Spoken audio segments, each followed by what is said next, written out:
Roisin. I also, like the other panellists, want to congratulate The Voice for hosting today's forum. As Roisin said earlier, this forum follows one that we held in Brexit in February, where we considered what advantage working people might gather from Brexit. And it cements the reputation, as Roisin mentioned, that the Scottish Socialist Voice would like to have, that we'd like to offer these forums repeatedly for the left to come together, exchange ideas and offer different perspectives on the big issues of our time. And the Sustainable Growth Commission's conclusions are the big issue of our time as far as the independence movement is concerned. And therefore I'm grateful to Susan, Paul, Margaret and George for offering their perspectives. George says he's not been to an SSP meeting for 18 years.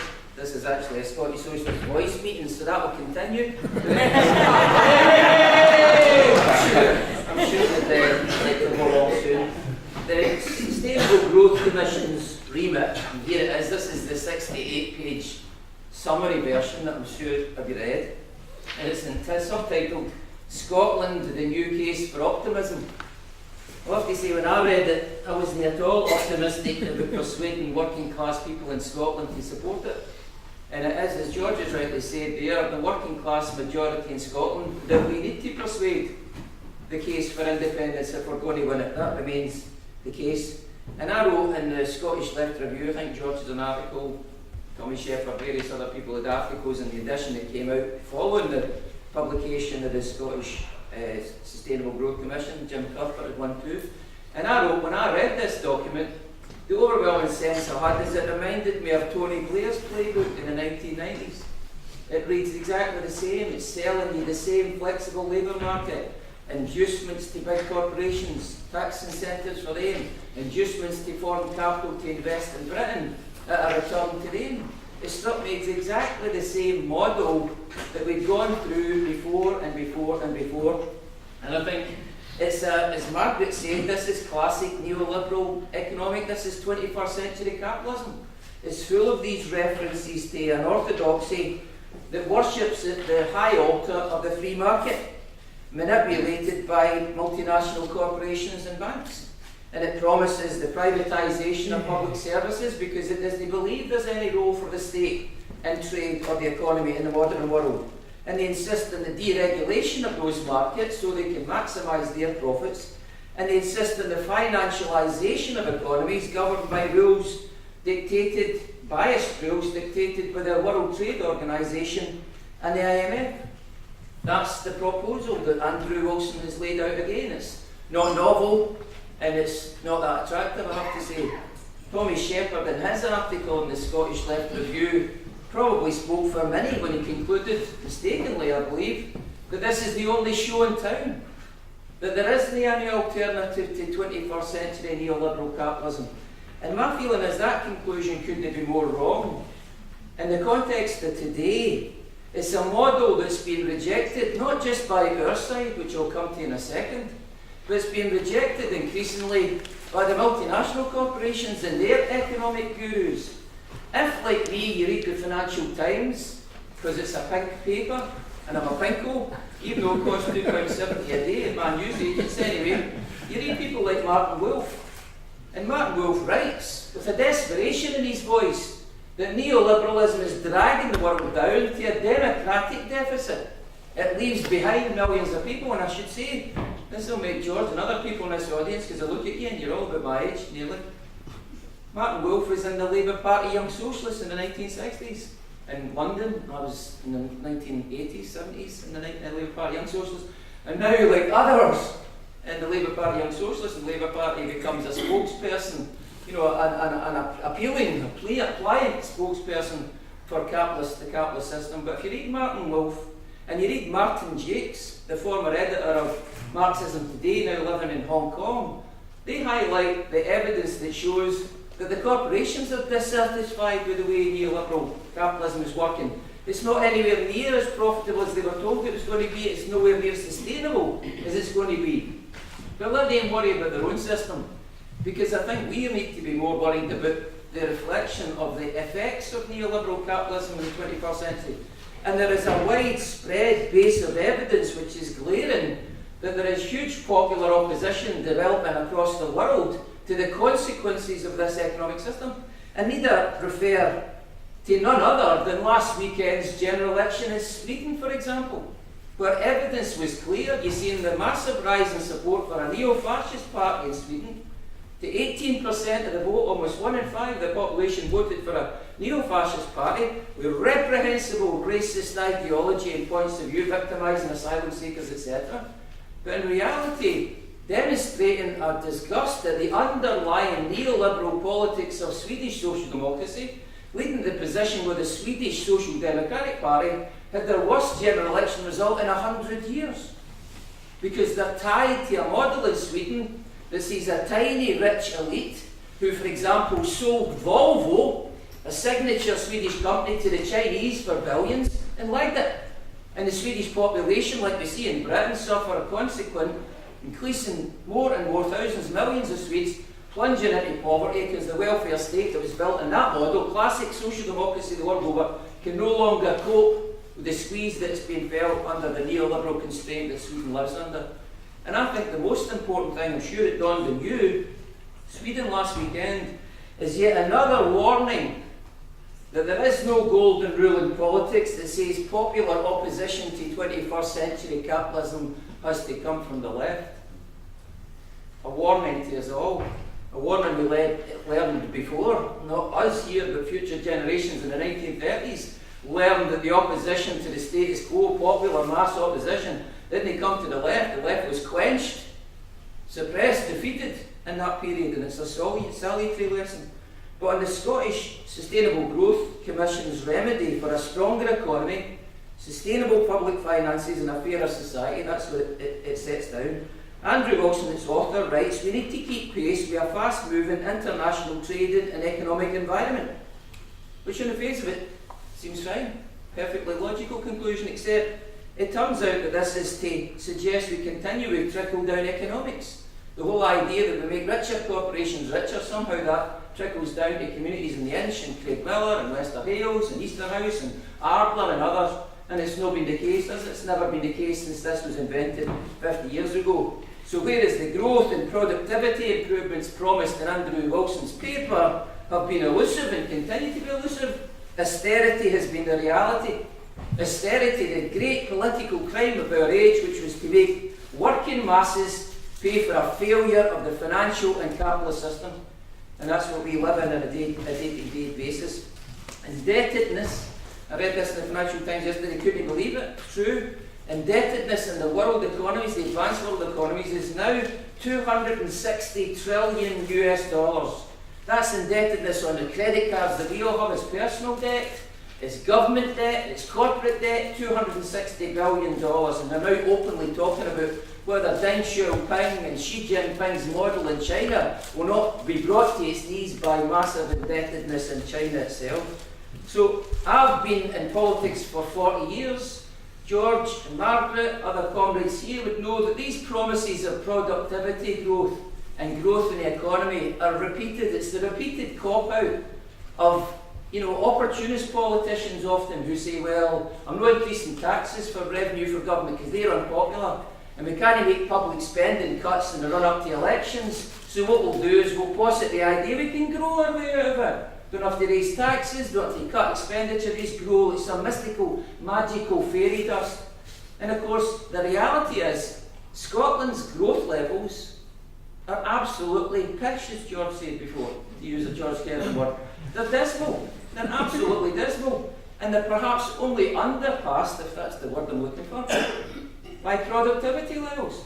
And they scratch their head nowadays in all the economic papers and they say, productivity, how do we increase it? How do we increase it? How does Scotland's productivity match Germany and the northern European countries?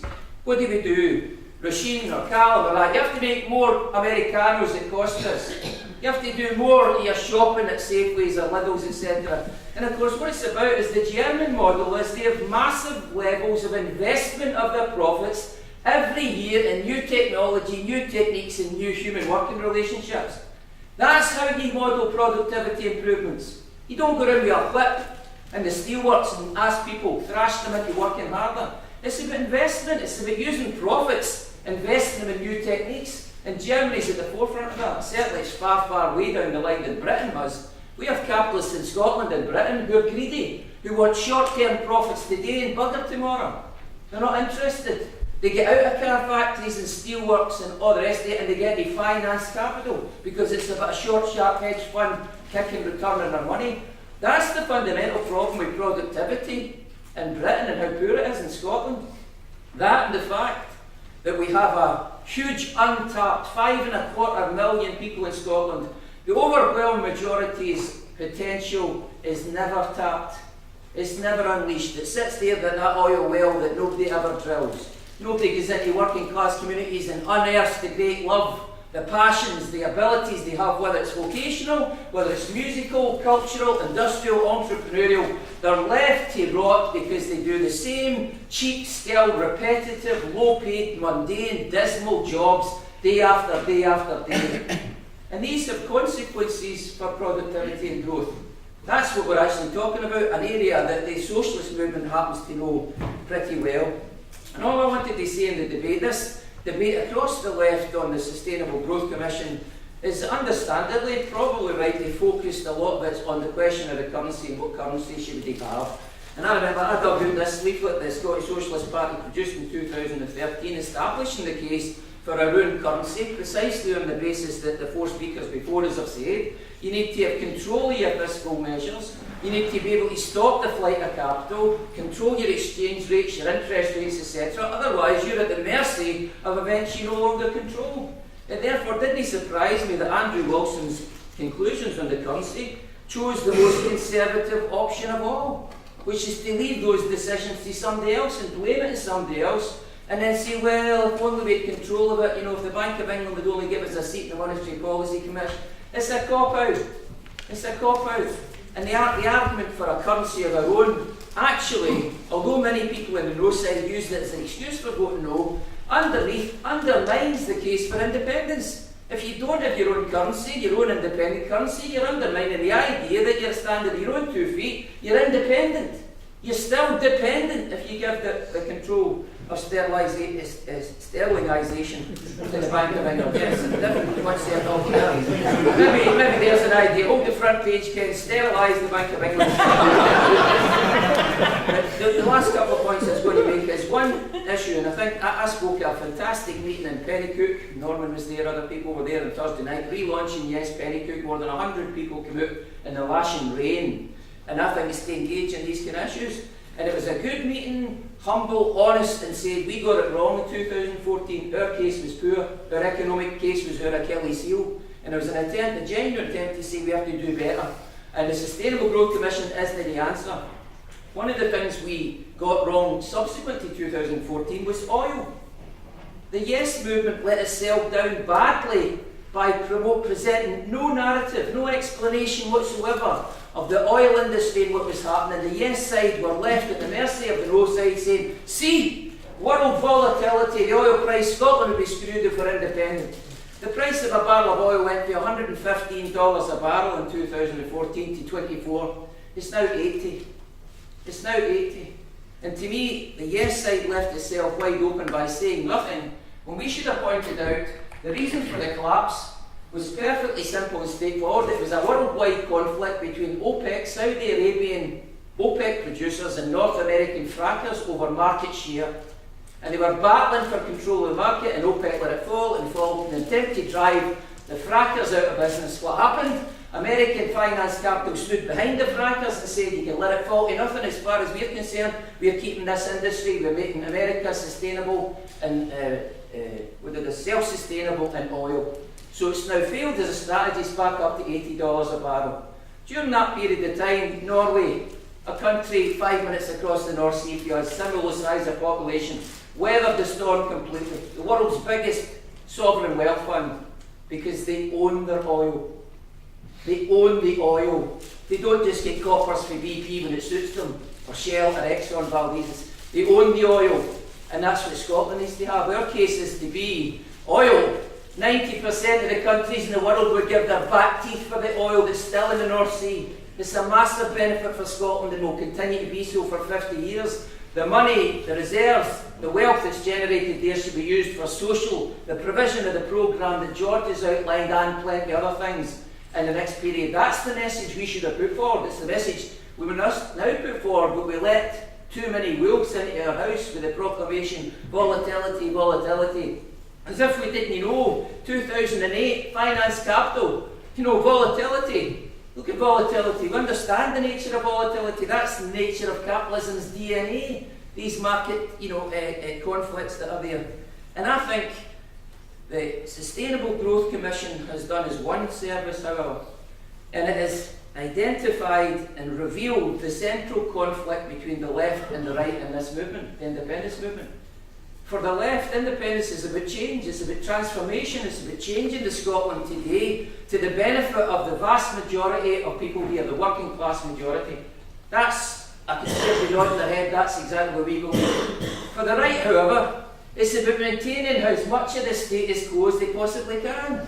We keep the pound, we keep the Queen, we keep neoliberal economics, we keep NATO, we keep all the remnants of the order, political status, economic order that exists today. And this report has highlighted that that's a fundamental difference of opinion. And in Margaret's remarks to me during the week when she told me what she's going to say, she did it rather gently than she told me on the phone, I must confess, all credit to that. But nonetheless, she said to me that the case in 2014 wasn't good enough. She's right. The Sustainable Growth Commission economic case is no any better, it's worse. And therefore the challenge to the left, us here and beyond, it's up to us to come forward with our voice and our alternative. Any idiot can burn down a barn. Our job is to construct our own barn. And I'm perfectly happy, I know with George and others, I'm happy to pick up the gauntlet that Margaret has talked about, pull together and work with other socialists to present a real left-wing case for independence, because I have to say, it remains central. Unless we do it, we're not going to win. Don't care when the second referendum is. Unless we put forward a cogent, clear, persuasive case that the vast majority of people in this country are going to be economically, socially, politically, culturally and better off, we'll never win. And I think increasingly that responsibility, yes, it's overwhelming at times. The left's small, it's smaller than the last time George spoke at an SSP meeting 18 years ago. It's small, but nonetheless the tasks are still there to confront us. And I have to say, to pay credit, if I may, to the left that's still around. Because we're entitled to credit. We're entitled to say we're still here and we're still right, even though we're left. We're still right about the nature of the system.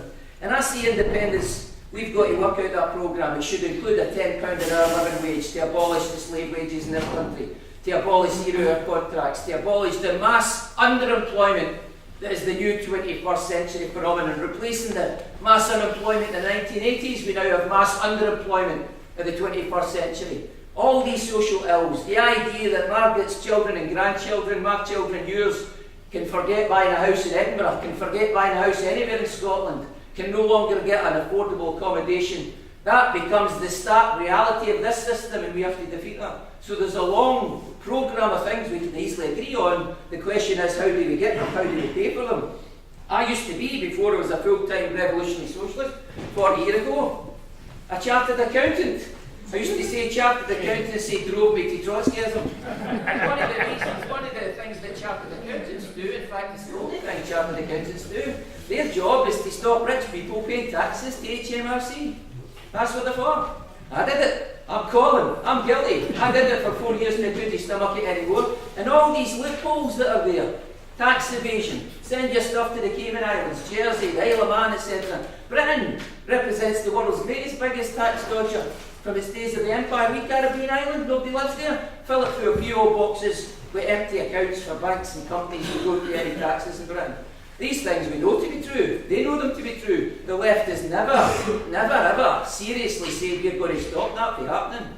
We have to stop the loopholes, you have to get the rich to pay their share of taxes. This is the second wealthiest city in Britain, and you don't have to go far to see the wealth that exists in Edinburgh, so let nobody tell you the money doesn't exist. The Scottish Socialist Party sees independence as about transformation, transforming the economic and political conditions working class people live in. And I think the independence movement needs to address that it needs a credible, persuasive economic case. I have to say, finally, I think we're being disorientated and disorganised by the dead-end debate on Brexit. I think the independence movement has played a bad, mistaken, confused position in Brexit conclusions and predictions of catastrophe ever since 2016 that have never happened. They're still making them, refusing to believe that there'll be a deal. Be a deal 6 weeks' time, there'll be a deal. It'll go through Parliament today, so all those projections and all those forecasts come to nothing, and all the people who chat the doors in the end go, hold on a minute. All the things you say about Brexit, this, that, and the other, that didn't happen, so what should we believe in else you say? It's set us back, it's deflected us what we should be doing, focus on an opinion. And I believe that the strategy, as George says there, we have to get independence a secure majority in this country. And I think unless we spell out precisely what it means to working class people, with detailed explanation of what it means and how it's going to be paid for, we'll never win. But my view was, in 2014, I remember walking up by the reservoir, what's that wee place out towards Pennycook? Well, there's a reservoir for Edinburgh. I'm not for Edinburgh, so people get that's it, Glencorse. I remember crying that we lost the independence vote. But my overwhelming sense is independence hasn't been defeated, it's been deferred. I still think that's right. But we have to put forward a better case this time than we did last time. Thank you.